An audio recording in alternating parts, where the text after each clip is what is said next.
Yet so many questions remain. How can I find my purpose? Why am I here? What should I believe? How can I find peace? Why is life so unfair? How can I thrive in challenging times? How can I make the most of my life? These are life's big questions, but there's rarely enough time to think them through properly. If you live to be 70, you're going to spend 20 years and 3 months asleep, 10 years and 5 months watching TV, 5 years and 9 months in some form of transportation, 7 years and 6 months eating and drinking. Why not spend less than 24 of them asking life's biggest questions? And try Alpha.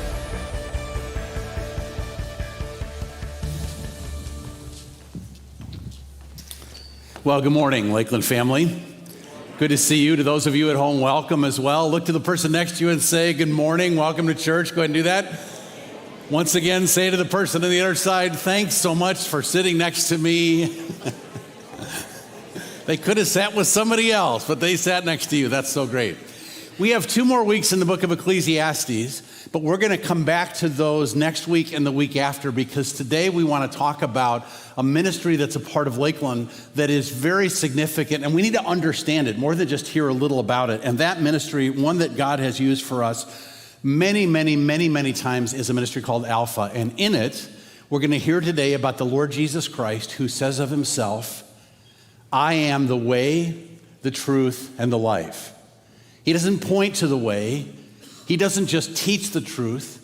He doesn't unveil life. He is the way, the truth, and the life for all of us. And so we're going to hear about him, and I hope you're encouraged by what is true about him. But we're going to hear about one very significant way we can bring him to people God has placed in your life who don't know him. And by God's grace, we pray people coming the other way around back to him. So let me set the context. Here's the context for Alpha for us as a church. If you're a Christian, say amen. Go ahead and say that.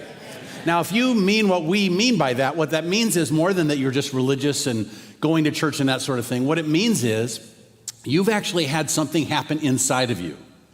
Like you repented and believed, and there's been an awakening. Like from the inside out, something has begun. Like suddenly worship of Jesus has become your greatest joy, right? And loving him and trusting him and serving him changes your life. You're not just going through religious activities. There is an interactive work between you and God. Now, if that's true of you, praise God. And not in our room every Sunday, there are always folks who are still searching, and for whom that hasn't happened. If that's you, we're so glad you're here.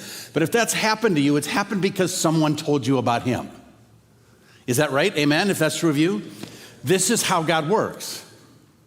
I remember the first time I read the Bible, and then God sent Christians and they spoke and they told me about Christ, but it was more than Jesus speaking when I heard about Christ. The Lord was using them in my life, and I came to understand and believe he's real, and that I needed him, and I needed forgiveness, and I wanted him, and I repented, and I believed, and from the inside out, I suddenly was same guy, different guy, completely changed.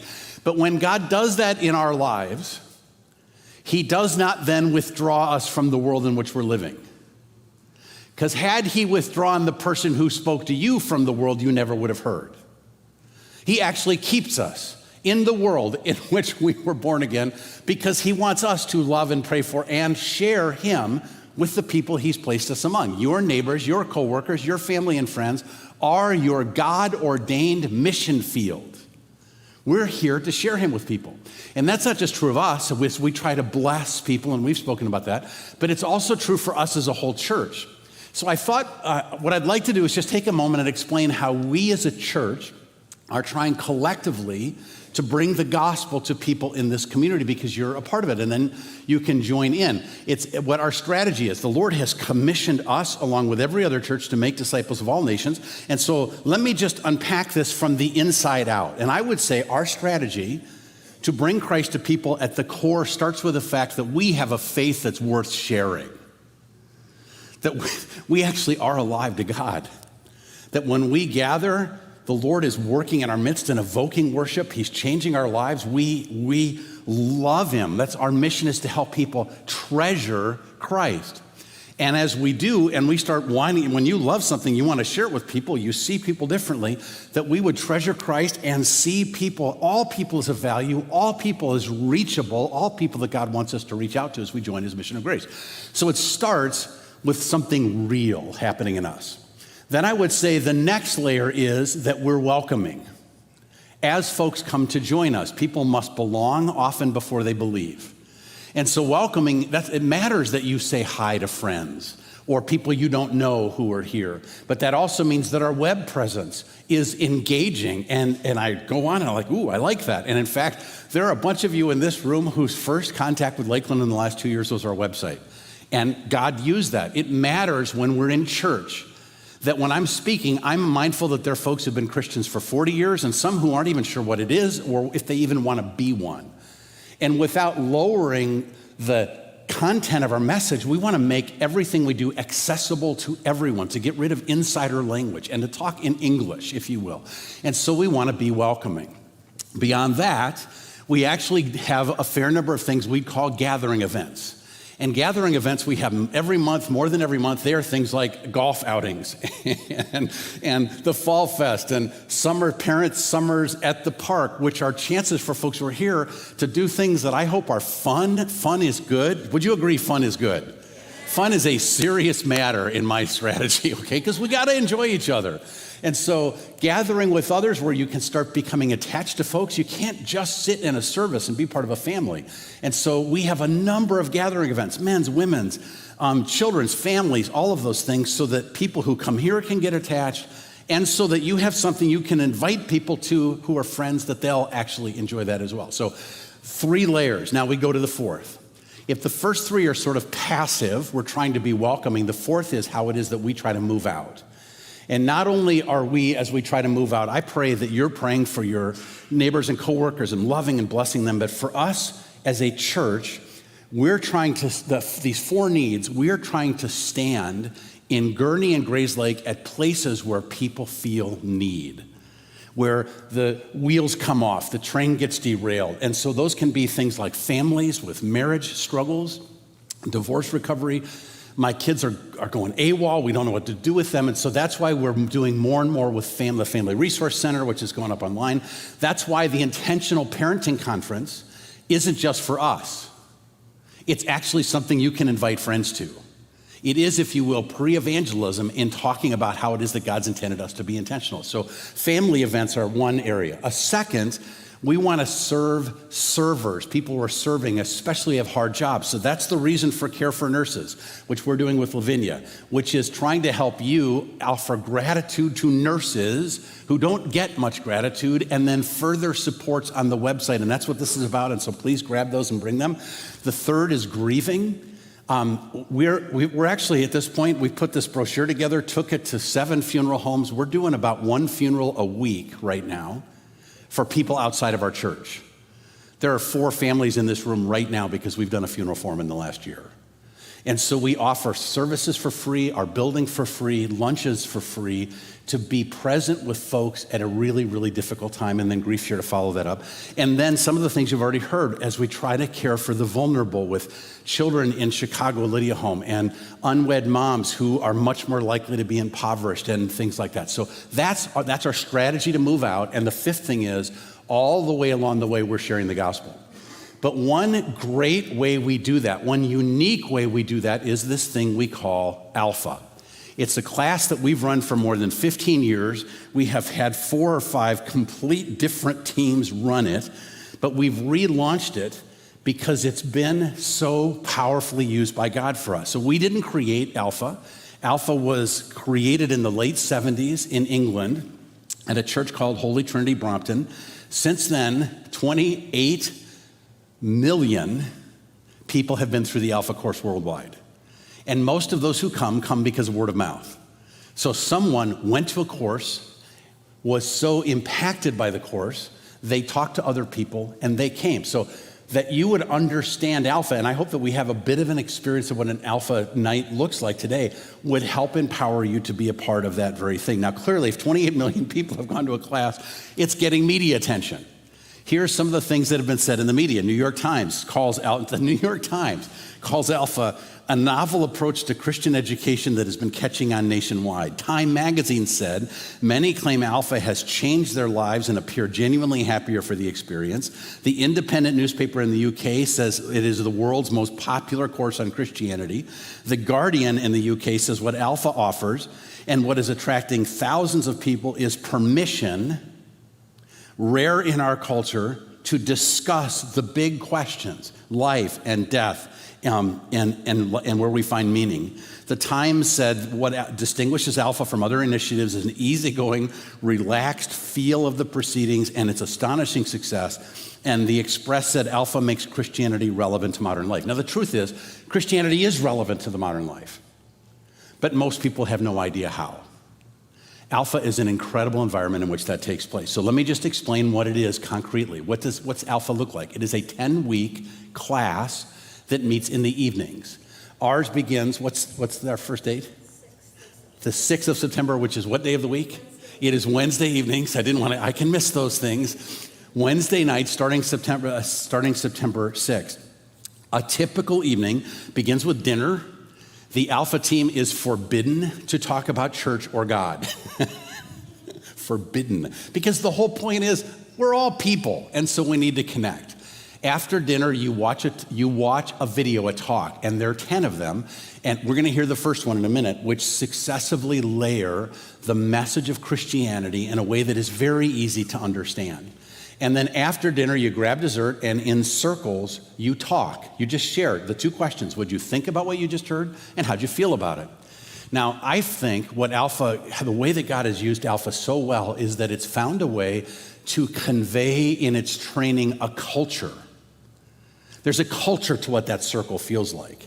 So again, for instance, the Christians we try not to put people who are trying to figure out what Christianity is with a group of a whole bunch of folks who have a lot of answers, because then the folks who don't have any answers feel like they can't talk and share what it is that they're feeling. So even when we cluster people in groups for discussion, we put people in groups with folks who are sort of where they are spiritually. So if you've been a Christian for a long time, fabulous. If you're a new believer and are just trying to put this together, we've put you together. If you're not sure what a Christian is, but you know you need something so you're willing to show up, we put those folks in a group together with a facilitator so that most of the people in their group are in the same place they are, to talk about their experiences with religion, the struggles of their lives, the barriers that stand between them and God, the questions they have. And it is an incredibly safe place for people to share.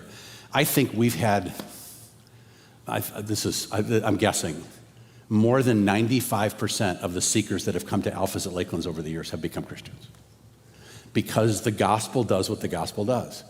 Essentially, you hear a message, you hear and discuss it, you have a week to reflect on it, you come back and you do it again and again and again and again, and the gospel does what the gospel does. That essentially is Alpha, and it's incredibly helpful.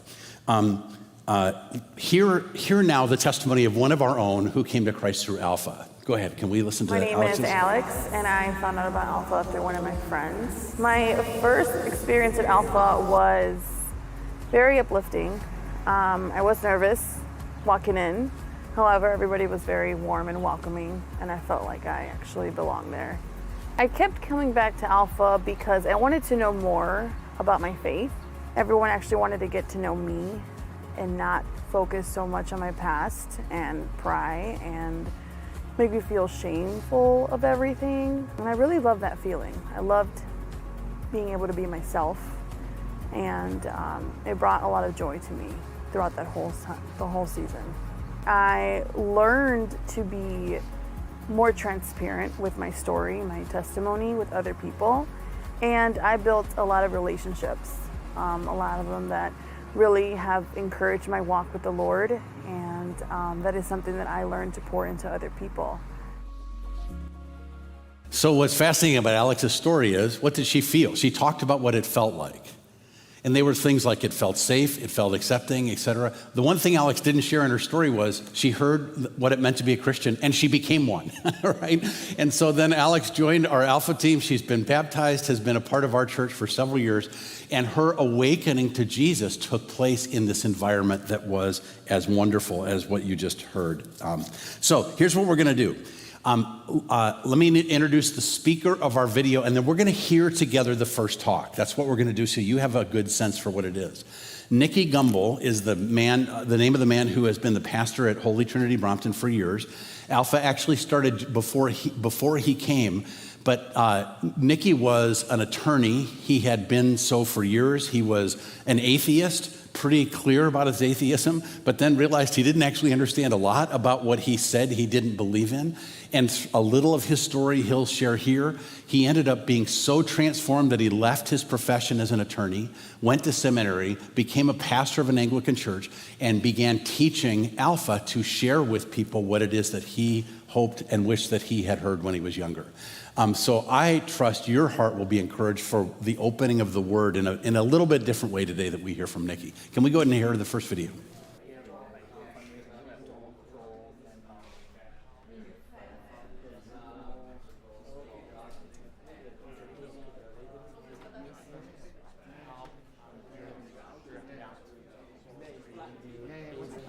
Can you get a mic check? Hi, I'm Nicky. Welcome to Alpha. Life is busy. Every day we ask so many questions. What should I wear? What's the weather going to be like? What's happening today? How am I going to fit everything in? But then there are those bigger questions. Like, why am I here? Where am I heading? Is this it? Is there more to life than this? These are life's big questions, but there's rarely enough time to think them through properly.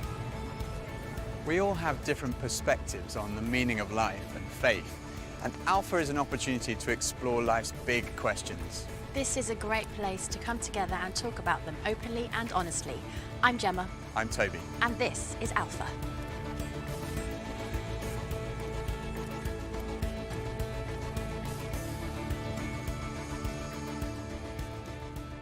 Whoa, that's a big one. If there really is a God, and I was able to ask one question, why I wasn't dunking when I was 10 years old.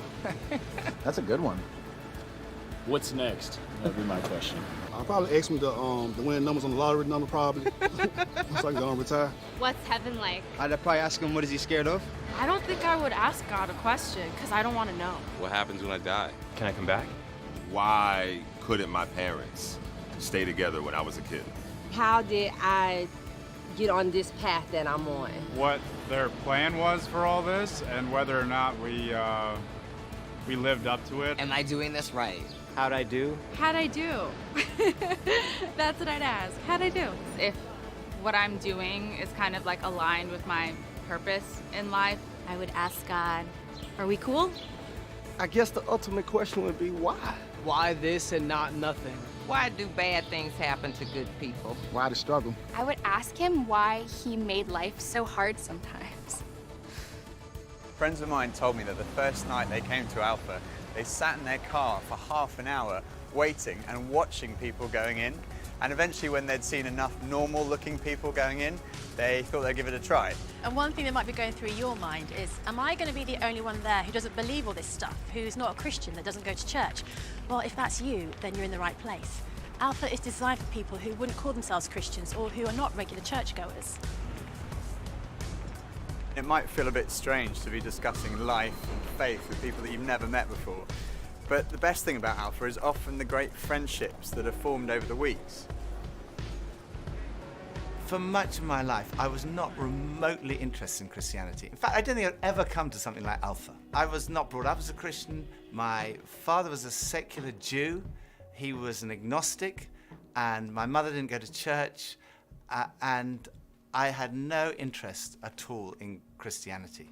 First of all, I just thought it was so boring. Everything to me about church, Christianity, religion was just dull and dreary. And it kind of made me feel a little bit guilty. I didn't know why, but I just didn't want to have anything to do with it. And I also thought it was untrue. I thought I'd sort of thought it through, and I'd come up with these intellectual objections, and I called myself, very pretentiously, I called myself a logical determinist. And I quite enjoyed arguing with people who called themselves Christians. And at university, I had a bit of a reputation for being an argumentative atheist. And I also thought it was irrelevant to my life. I couldn't see how someone who'd lived 2,000 years ago, 2,000 miles away, could have any relevance to my life today. It just seemed outdated and irrelevant. But at the same time, looking back now, I would say something was missing. I say that because I don't think I was living in the moment. I was always looking forward to the next thing in life. So when I was at school, I was thinking, when I finish my exams, maybe that will be when I'm going to really start to enjoy life. I finished my exams, and then after about 3 weeks, I started to think there's got to be more to life than this. And I thought, well, maybe when I've left school, that will be what life's all about. And then I left school, and after about 3 weeks, I started to think, there's got to be more to life than this. I thought, well, maybe the answer is to get a girlfriend. And somehow, I don't know how I managed it, but I managed to find a girlfriend. Again, after about 3 weeks, I started to think, there's got to be more to life than this. And basically, there was something missing. I was longing for more. The actor Jim Carrey once said, "I wish everyone could get rich and famous and have everything they've ever dreamed of, so they would know that's not the answer." Some people dream of having their name in lights, of fame and fortune. Some people dream of finding happiness through relationships, careers, money, whatever it may be. But do you ever get that niggly feeling that as good as those things are, there must be more to life? Yeah, all too often life just doesn't turn out the way we think it should. And even when it does and we achieve our wildest dreams, it's somehow never quite enough. It just doesn't satisfy. It's like there's something missing. The comedian and actor Russell Brand said, "Drugs and alcohol are not my problem. Reality is my problem. Drugs and alcohol are my solution to fill up a hole inside me." And Jesus said, "I am the bread of life." In other words, I'm the one who fulfills the longing that's deep inside every human heart. Jesus claimed to be the one person who can satisfy that spiritual hunger. Freddie Mercury, the lead singer of the rock group Queen, had amassed a huge fortune and attracted millions of fans. But he admitted in an interview shortly before his death that he was desperately lonely. He said this, "You can have everything in the world and still be the loneliest man, and that's the most bitter type of loneliness. Success has brought me world idolization and millions of pounds, but it's prevented me from having the one thing we all need, a loving, ongoing relationship." Ultimately, there's only one relationship that is totally loving and goes on forever, and that's a relationship with God. And Jesus said, "I am the way to that relationship." Jesus said, "I am the way, the truth, and the life."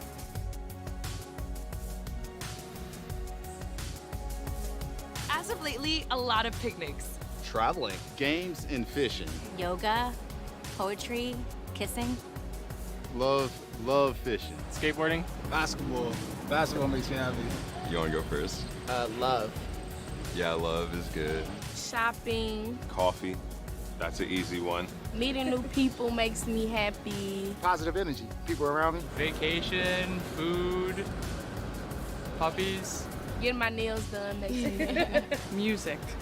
I was gonna say music too. Something that I create. God makes me happy, and nature.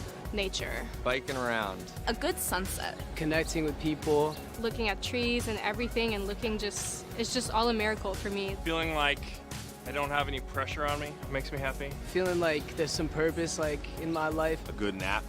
Good food, working out, and spending quality time with my family. I think that's a good answer.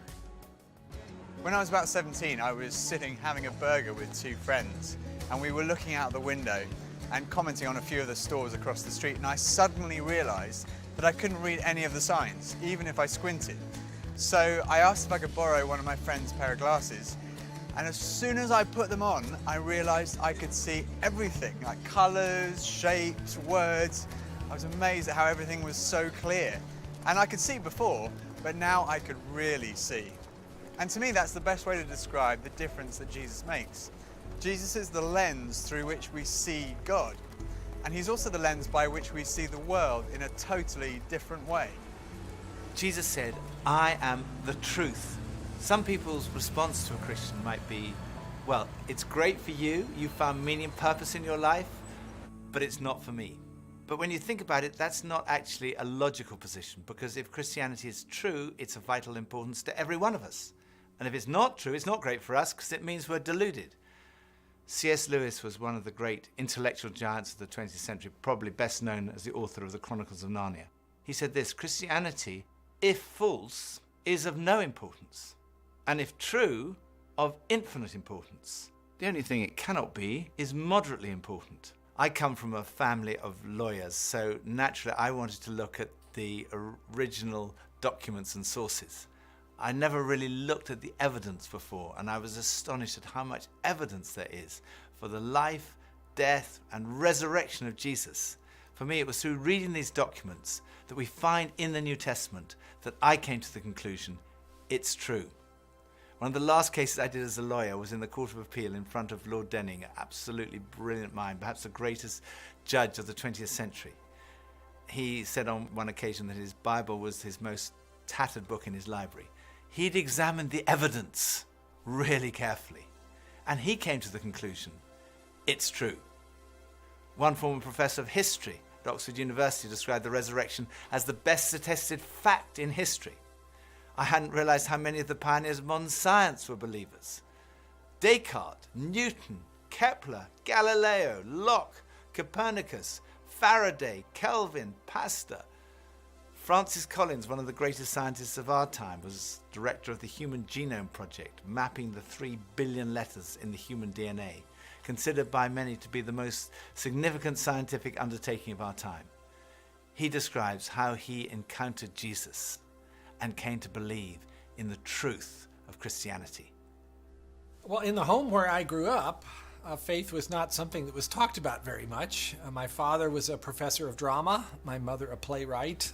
When I went to college and those discussions in the dorm late at night about religion began to occur, I had no particular reason to attach value to a faith system. It had never been something I was familiar with or had internalized at all. And I assumed that any religious feelings that anyone held must be on the basis of some emotional experience, and I didn't trust those, or on the basis of some childhood indoctrination, which I felt I was fortunate to have missed. I loved the experience of learning about the human body and all of the components of that, and I particularly loved being introduced to genetics. But then I ended up in the medical school curriculum sitting at the bedside of patients with diseases. This was no longer an abstract study of molecules and organ systems. These were real people. And one afternoon, one of my patients, a wonderful elderly woman, much like a grandmother, who had very bad heart disease. She had a particularly bad episode of chest pain while I was with her. She got through it, and at the end of that, explained to me how her faith was the thing that helped her in that situation. She realized that the doctors around her weren't really giving her that much help, but her faith was. And after she finished her own very personal description of that faith, she turned to me, and I had been silent, and she looked at me quizzically, and she said, "What do you believe, doctor?" And ultimately, I had to admit to myself that her question had made me realize that I had arrived at an answer to the most important issue that we humans ever deal with. Is there a God? And I had arrived there without ever really looking at the evidence. And I was supposed to be a scientist. If there's one thing scientists claim they do is to arrive at conclusions based upon evidence. And I hadn't taken the trouble to do that. I was greatly assisted by a pastor who lived down the road, who I went and asked about all this, and who gave me a copy of C.S. Lewis's wonderful book, Mere Christianity. Because here was an Oxford scholar, a prodigiously developed intellect, who had traveled the same path. Within those pages, I realized for the first time that one can come to belief on a rational basis, and that in fact, given the many pointers that one sees around oneself in terms of the universe and it having a beginning, and its fine-tuning in terms of the way in which all those constants that determine the behavior of matter and energy seem to have been set just in a certain very precise range to make life possible. And many other things, including my beloved mathematics and why they actually work anyway to describe the universe, something that makes you think the Creator must have been a mathematician. That brought me then to the person of Jesus Christ. As a person who was historically extremely well documented, that was news to me. I thought Christ was as much myth as history, and I realized after reading more about it, this was a historical figure upon which we have a great deal of evidence for his existence and his teachings, and even his rising from the dead in a literal way. That day at my patient's bedside started a journey for me. A journey that I was reluctant to begin, but I felt I needed to. A journey that I thought would result in strengthening my atheism, but to my surprise, resulted in my conversion. There's a difference between knowing facts about someone and really knowing them personally. Now, I've known my husband Phil for 3 years now, but suppose if before we met, I found him on a website called The Amazing Man. Now, there's no doubt I would have looked at him and thought, okay, I'm intrigued. But what if each page was dedicated to his amazing abilities, his sparkling personality, his tender heart, his extraordinary intelligence, and his cooking abilities? Well, I would think, wow, he does sound like an amazing person. But that's head knowledge. But I also have the privilege of being married to him, and I know that he's an amazing person, which is knowledge that comes from experience of relationship, and that's heart knowledge. When Jesus said, I am the truth, he was talking about more than just a kind of intellectual truth. The Hebrew understanding of truth was truth as experienced. And there's a big difference between a kind of intellectual knowledge and a personal knowledge, between your head and your heart. So when someone says, I know Jesus is the truth, they're not just talking about being convinced of the evidence. They're also talking about experiencing a relationship with the risen Jesus Christ. So Jesus said, I am the way, the truth, and lastly, he said, I am the life. I have come that you may have life and have it to the full. Jesus came to deal with the things in our lives that stop us from enjoying life to the full, the things that spoil our lives. I hate shopping. I loathe it. I think I'm allergic to shopping. But occasionally my wife Pippa persuades me to go shopping, and just after Christmas, it was the sales, and she persuaded me to go shopping. And we went into the shop and we bought this very nice new sweater, and same colour as all my other sweaters. And we left the shop and we went to buy a present for her. And we went into this ghastly shop. It was so crowded. It was unbelievable. And even Pippa had had enough and she said, okay, we're leaving. So we went to leave. And as we left, the security alarm went off. And the security guys moved in very quickly and they stopped us all from leaving. And like the crowd that was trying to leave was stopped, and the crowd that was trying to come in was stopped. And we were there right in the middle. The 6 of us who were going through the security at that one time were all taken off and sectioned off from all the rest. And they wanted to see which one of the 6 of us had set off the alarm. So they sent one of them through, and that was fine. They obviously hadn't set it off. Then they sent the next one through. They obviously hadn't set it off. Then the 3rd, then the 4th. None of them set it off. So it was left with Pippa and I were standing there, and I thought, oh my goodness, I'm married to a shoplifter. It must be Pippa who's got set off the alarm. So they sent her through, and she didn't set it off. So I thought, oh my goodness, I've obviously got something. Someone must have planted something on me. I'm going to be arrested. I'm going to be sent to prison. All the crowd were watching, both sides. They were just watching this criminal who'd been caught going through. So they went through, and as I went through, the alarm went off. They took me to the side. They opened up my rucksack on my back, and there they found this sweater from the other shop with the tag still on it. I felt so guilty. That was like false guilt. I also sometimes experience true feelings of guilt because I do things that are not right, that are not good. And this is the wonderful news that God loves you and he loves me.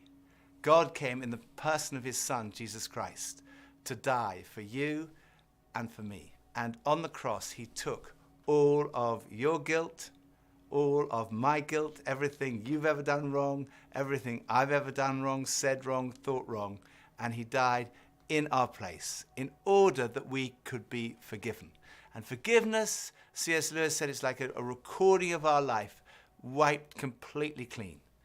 And when we receive that forgiveness, we find life, and life in all its fullness. And that's what Jesus wants for you and for me. Life in all its fullness. Life at its very, very best. I think for so many years, I always just strived to be strong in myself. And it was as if that all I needed was me and my buddies and, we'd be like invincible. But the truth is, none of us are. And I don't want to do this thing called life. I don't want to do it on my own. And it kind of feels like my longing for this light inside is now stronger than my fear of what others might think. And people often ask, well, doesn't that make faith like a crutch? And, well, maybe, but, what does a crutch do? A crutch helps you stand, and it makes you stronger. And in that case, sure, I need a bit of that. But especially when it's so much more than that. When this faith inside is also like a backbone, helping me stand tall and helping me be strong when I'm really up against it, facing those odds, whether it's on a mountain or stuck in some jungle or just dealing with the storms, with the storms of life. Sure, I need it. I need that. But at heart, my Christian faith says that I'm known to Christ, bought at a price, blessed with light. Faith says that we're loved, regardless of our mess, regardless of how many times we fall down, and that Jesus somehow picks me up.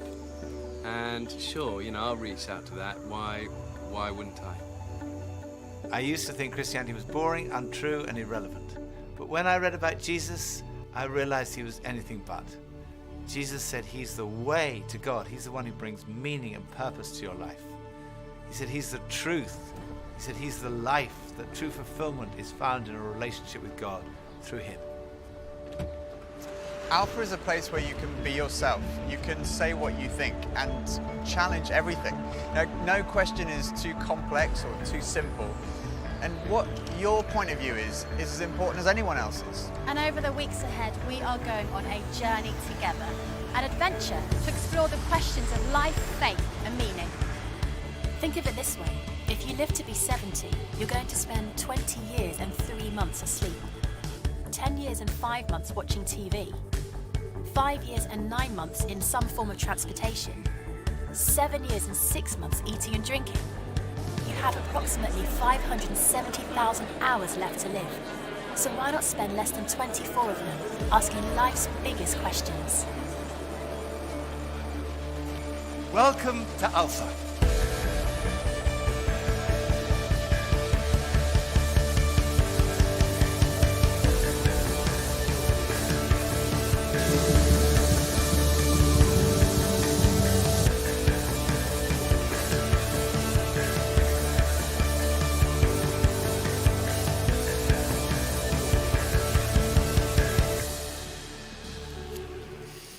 Awesome. That's session 1 of Alpha.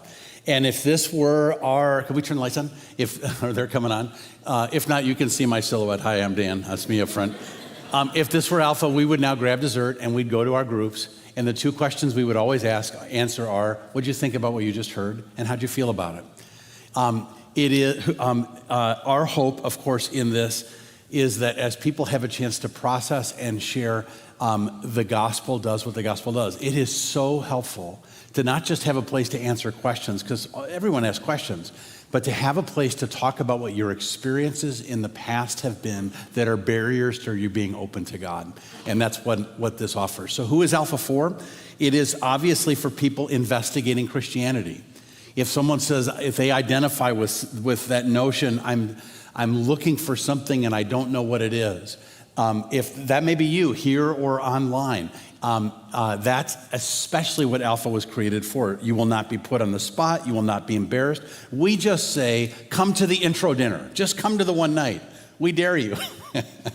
Because almost no one who comes to the intro dinner doesn't come to the whole course. It's such a good experience. Surely, if in fact it's possible that I'm looking for something and I don't know what it is, and Jesus is the answer, surely it's worth an evening to investigate that. It is also for people who are new to Christ. Last year, we had, that we know of, 24 people make first-time professions of faith. As of today, we've had 30 this year. That's a holy thing. It's the first time in our history that we can say every other week somebody became a follower of Christ.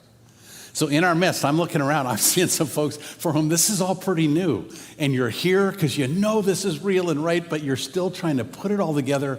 And sometimes you go to groups and you think everyone else knows so much more than me. Alpha functions like Christianity 101 to those of you who are new to your faith. So I hope that you'll feel free to come. Who else is Alpha for? People who are investigating and seeking, folks who've just said yes. Actually, Alpha's for anybody. Anyone can come and be a part of Alpha. And one of the reasons folks come who've been Christians for a long time is it helps them become comfortable with what it is so that they can invite people to Alpha. Because honestly, Alpha only works if people at Lakeland invite their friends. Now, I realize as soon as you talk about inviting your friends, it's like, gulp. You want me to actually invite a friend. I want to promise you, this is something God also is in the middle of. The people that God puts on your heart, how that invitation takes place, and how he uses it. Here's the story of Kim, who is leading Alpha for us right now, and one of her experiences this last year in making an invitation. I invited my neighbor to Alpha. It was my first time attending Alpha in 2019. And I knew I wanted to participate by inviting someone. And so I prayed about it and asked God to show me who I could invite. And my neighbor kept coming up in my mind. And so I did. I went over one afternoon. My husband and I, Brad, went over with invitation cards. She was so kind and gracious and happy to be asked. She said, I would love to come. And one of the things I said to her was, it's a conversation about Christianity. And I think you would add a lot to our conversation. You're thoughtful and interesting. And I would love to have you be a part of our conversation. And so she was delighted to come with me. Her husband decided he didn't want to, but she came and we had a really good time. And it deepened our friendship as well. That was a good thing. She ultimately told me at the end that it helped her to understand how important prayer was and how important reading her Bible was, and that she had determined she would do more of that after being at Alpha. So I would just encourage you anyone to invite people to Alpha. So maybe by way of a call to action, are you here today as someone who's seeking, who again resonates with this idea that I'm looking for something and I don't know what it is? If we could put up the QR code, I want to encourage you to sign up and be a part of the course that's coming. Don't put it off. Don't wait till tomorrow. If it feels right now, you or at home, go ahead and register and be a part of that time. You'll be glad you did. The other call to action is for us who might know someone that we might invite. Is there a family member? Is there a coworker? Is there a neighbor? Is there someone at the gym, a friend that God has placed in your life that you would be open to inviting? I'm not saying move a relationship in a different direction or a different time than God intends, but I just want to ask, would you be willing to do that? That invitation might go something like this. Hey, I know we've talked about our faith before. If you have, you might kind of start there and just say, if I were going to a class that explains Christianity very simply, would you be willing to be my guest? I would just say it that clearly. You could add 28 million people have been a part of it. You could add, you will not be embarrassed. You could say it's free food. You can say they're great people. You can say you're only going to have to come once. But would you be willing to make that invitation? Guys, would you hand these out just as I do this? Here's one of my favorite invitation stories at Lakeland. So Carrie Gilson, many of us know her. They've now moved into another state. But Carrie sat in this room a few years ago and was hearing about Alpha. And immediately God brought to Carrie's mind Peggy, who was a widow, older neighbor who their family loved and shared cookies with and that sort of thing. And Carrie really felt like, Lord, that's a relationship I could invite Peggy, but she felt nervous about it. She was sort of scared. So she makes a big tray of cookies. She has the Alpha invitation on top. She's getting ready to go at a certain time in the day, goes off to do something, comes back, and the cookie tray is gone. And she, what happens? And she realized, because she'd prayed with her daughters about this, that one of her daughters saw the tray, grabbed it, walked out the door, walked over to Peggy's door, knocked on it. She opened it up, and she handed her the tray with the invitation. And that was it. And then Peggy called our friend Carrie and said, I got this invitation. I would love to come. And Peggy came to Lakeland, came to the Alpha course. Many of you may know Peggy, she became a believer in over 2 years, affected our entire church family. She was so dramatically transformed. And I love the way that God put that together. So we put this into your hands to ask, would we all be willing to consider a 21-day challenge? Okay, this is a reminder for you, this little card. I'd like to encourage all of us to be praying for people to find their way to Alpha through our church, and also as they do to encounter Christ and say yes to him. But if you open it up, what you'll notice is a space for 3 names. And we're gonna actually take a moment right now and with the Lord answer the question, are there 3 people that God has placed in your life that you'd pray about inviting and that God might use you to invite? Could we just kind of open this up for a second? Look at those 3 slots and imagine for a moment who it is that God might encourage you to bring to have be a part of things. There are invitations that look like this that will help you. There are stacks of these out at the Alpha table, and some people will help, so you can grab as many of these as you want, but it starts by our taking some time to go to the Lord. How grateful are you that Jesus is in your life? Can you imagine some people that God has placed in your life knowing that same joy?